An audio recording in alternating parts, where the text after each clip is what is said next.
Big TV భక్తి సమాచారం WhatsApp ఛానల్లో జాయిన్ అవ్వండి. అన్ని విశేషాలు ఎప్పటికప్పుడు తెలుసుకోండి.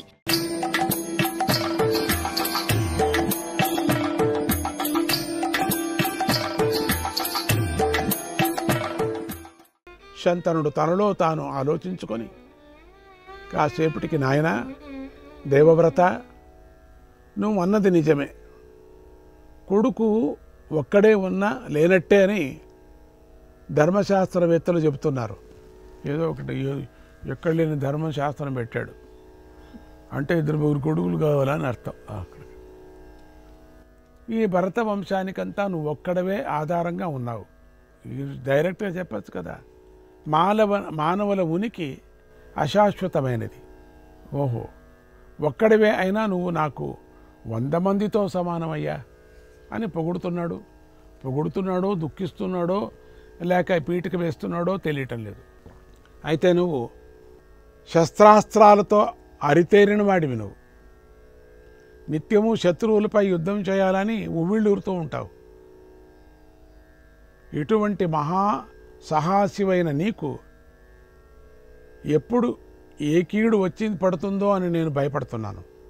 అంతేగాని వ్యర్థంగా వివాహం చేసుకోవాలని నేను ఎప్పుడు అనుకోలేదు. నీకేదైనా జరిగితే ఈ భరత వంశం విచ్ఛిన్నమైపోతుందనేటువంటి బాధపడుతున్నాను. ఇదే నా మనస్తాపానికి కారణం అన్నాడు. అంటే నువ్వు పెళ్లి చేసుకోని అర్థం అని అన్నాడు శంతనుడు.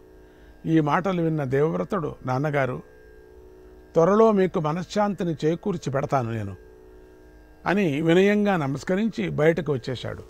ఇది 2 అర్థాలు కూడా ఉన్నాయి. నువ్వు పెళ్లి చేసుకొని నేను ఇంకో కొడుకుని కంటే బాగుండు అనే విధంగా ఇంకోటి. దేవవ్రతుడు చాలా మేధావి. ఆయనకేం తెలియదా? ఇండైరెక్ట్ మాటలు బాగా తెలుసు. ఏం జరుగుంటుందో ఆలోచించి తెలుసుకున్నాడు. ఎందుకైనా మంచిదని డబుల్ మీనింగ్ ఎందుకు వచ్చింది మా నాన్నకి మంత్రుల్ని సంప్రదించి, మంత్రుల ద్వారా రాజుగారు సత్యవతి మీద మనసు పారేసుకున్నాడని తెలుసుకొని వెంటనే రథమెక్కి కొంతమంది సామంతరాజులను మంత్రులను వెంటబెట్టుకొని సరాసరి దాసరాజు ఇంటికి వెళ్ళాడు. దాసుడు దేవవ్రతుడిని సత్కరించి గౌరవించాడు. కుశల ప్రశ్నలైన తర్వాత దేవవ్రతుడు తన తండ్రికి సత్యవతీదేవినిచ్చి వివాహం చేయాలని కోరాడు. అంటే నాన్నగారి పెళ్లికి వచ్చాడు ఈయన. నీ కూతుర్నిచ్చి మా నాన్నకి పెళ్లి చేయవయ్యా అని వచ్చాడు.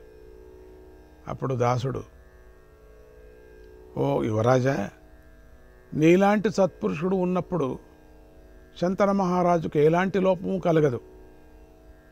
నీ వల్ల ఆ మహారాజు మంచి సంతానవంతుడయ్యాడు. నీతో బాంధవ్యం చేయి దాటిపోతే దేవేంద్రుడైనా బాధపడతాడు కదా. సత్యవతి ఉపరిచరవశుడనే రాజర్షి కూతురు.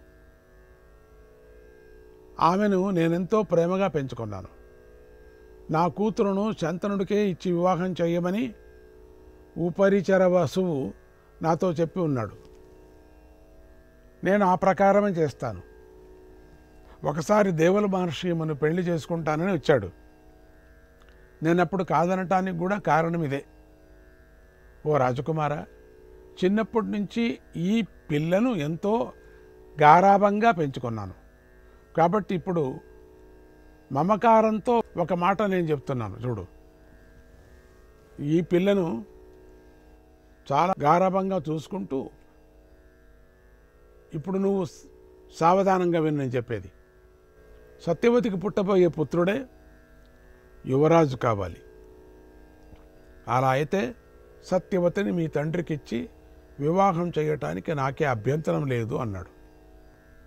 ఆ మాట విని ధర్మజ్ఞుడైన దేవవ్రతుడు గంభీర స్వరంతో, ఓ దాశరాజా, మంత్రి సామంతులారా, అందుకే వాళ్ళందరినీ ఇంటబెట్టుకొచ్చాడు. సామంతులు ఉన్నారు చాలామంది, వేర్వేరు రాజులు. మీరందరూ నా శపథాన్ని శ్రద్ధగా వినండి. నా తండ్రి కోరిక నెరవేరటానికి నేను కఠోరమైన దీక్షను వహిస్తున్నాను. ఇకపై సత్యవతీదేవి గర్భంలో జన్మించిన వాడే కౌరవ సామ్రాజ్యాన్ని పరిపాలించటానికి అర్హుడవుతాడు అని శపథం చేశాడు. దాసుడు, మంత్రులు, సామంతులు అందరూ ఆ దేవవ్రతుడిని పితృభక్తికి చూసి ఆనందించి వాళ్ళంతా ప్రశంసించారు. దాసుడు కొద్దిగా నవ్వాడు. కానీ సందేహం ఇంకా తొలగకపోవటంతో పూర్తిగా నవ్వలేక దేవవ్రతుడిని ఇలా అడిగాడు, ఓ దేవవ్రత, నువ్వు ధర్మవేత్తవు, అందుకే నీ అనన్యమైనటువంటి పితృభక్తిని, స్వార్థ త్యాగాన్ని చూపించావు. అయితే మున్ముందు నీకు పెళ్ళి అవుతుంది, పిల్లలు పుడతారు. వారు నువ్వు చేసిన ఈ ప్రతిజ్ఞను పాటించకపోవచ్చు కదా. ఈ సందేహమే నా హృదయాన్ని పీడిస్తుంది అన్నాడు. అప్పుడు దేవవ్రతుడు మేఘ గంభీర స్వరంతో దాసుడికి ఈ విధంగా సంశయ పరిహారం చేశాడు. దాశరాజా విను, ఓ రాజులారా మీరు వినండి, పంచభూతాల్లారా, సూర్యచంద్రులారా మీరు కూడా వినండి. రాజ్యం తావత్ పూర్వమేవ మయా త్యక్తం నరాధిపాః. రాజ్యాన్ని నేను ఇదివరకే విడిచిపెట్టేశాను. అద్య ప్రభృతి మేదాశ, అద్య ప్రభృతి మేదాశ బ్రహ్మచర్యం భవిష్యతి. బ్రహ్మచర్యం భవిష్యతి. రాజ్యాన్ని విడిచిపెట్టిన నేను నా సంతాన విషయంలో ఒక నిరంతర నియమాన్ని అవలంబించబోతున్నాను. ఇక నేను ఈ క్షణం నుంచి ఆజన్మాంతం వరకు కూడా బ్రహ్మచర్యాన్ని వహిస్తాను. అపుత్రస్యాపి మే లోక, అపుత్రస్యాపి మే లోక భవిష్యతి అక్షయాదివి. పుత్రులు లేని వారికి అక్షయ పుణ్యలోకాలు లభించవని సంశయిస్తారేమో. పిల్లలు లేకపోయినా నాకు అక్షయ పుణ్యలోకాలు సిద్ధిస్తాయి, నాకు తెలుసు. ఈ నా సత్య ప్రతిజ్ఞను ఇక తిరుగులేదు. సత్య ప్రతిజ్ఞకు ఇకనైనా మా తండ్రి గారి కోరిక నెరవేరుతుందని భావిస్తున్నాను అని భీష్ముడు ప్రతిజ్ఞ చేశాడు. ఆ పూర్వ పితృభక్తికి సంతోషించిన దేవతలు, దివ్యపురుషులు, అప్సరసలు అంతరిక్షం నుండి దేవవ్రతుడిపై పుష్పవృష్టి కురిపించారు. అభ్యవర్షంత కుసుమైః, అభ్యవర్షంత కుసుమైః భీష్మో యమితి చాబ్రువన్, భీష్మో యమితి చాబ్రువన్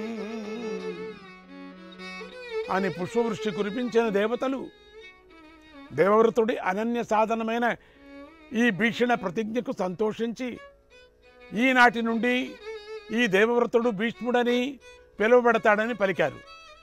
దాశరథ భీష్ముడి ప్రతిజ్ఞకు చాలా సంతోషించి సత్యవతిని శంతనుడికి ఇవ్వటానికి అంగీకరించాడు. భీష్ముడు ఆమె దగ్గరికి వెళ్ళి వినయంగా చేతులు జోడించి, తల్లి, ఇక నీ వల్లే మా కౌరవ వంశం వృద్ధి చెందుతుంది. తల్లి, రథమెక్కు తల్లి, అమ్మ చిన్నమ్మ తల్లి, హస్తినాపురానికి వెళదాము తల్లి, రాండి. సత్యవతీ దేవుని తీసుకొని భీష్ముడు హస్తినాపురానికి చేరాడు. భీష్ముడు చేరిన భీషణ ప్రతిజ్ఞను విని పురప్రజలకు భీష్ముడిని ఎలా మెచ్చుకోవాలో తెలియలేదు. భీష్ముడు తండ్రి దగ్గరికి వెళ్ళి జరిగినదంతా చెప్పాడు. శంతన మహారాజు భీష్ముడి ప్రగాఢమైన పితృభక్తికి సంతోషించి దగ్గరకు తీసుకొని ముద్దాడి, భీష్మ, నీ కఠోర నియమాన్ని విని చాలా సంతోషించాను. నీకు స్వచ్ఛంద మరణాన్ని అనుగ్రహిస్తున్నాను. దీనితో నీ అనుమతి లేకుండా మృత్యుదేవత కూడా నీ దగ్గరకు రాలేదు. నువ్వు కోరుకున్నప్పుడు శరీరాన్ని విడిచిపెట్టవచ్చు అని వరాన్ని ఇచ్చాడు. ఎందుకంటే ఆయన కూడా చాలా పెద్ద తపస్వి కదా. భీష్ముడు ఆ వరానికి ఎంతో ఆనందించి తండ్రికి నమస్కరించాడు. తర్వాత సత్యవతి శంతనుల వివాహం జరిగింది. మహాభక్తుడైన భీష్ముడు ఈ విధంగా ఎన్నో సంవత్సరాలు సాధన చేసి మహాయోగులు సంపాదించే బ్రహ్మచర్యాన్ని ఒక మాటతో సిద్ధి చేసుకున్నాడు. ఓం నమో నారాయణాయ, ఓం నమో నారాయణాయ.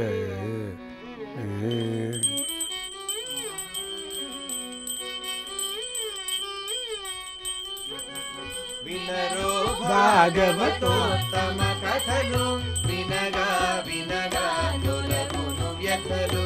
వినరో భాగవతోత్తమ కథలు, పలువిధ భక్తుల వింత చరితలు అందించును అవి అందని ఫలములు పలువిధ భక్తుల వింత చరితలు అందించును అవి అందని ఫలములు.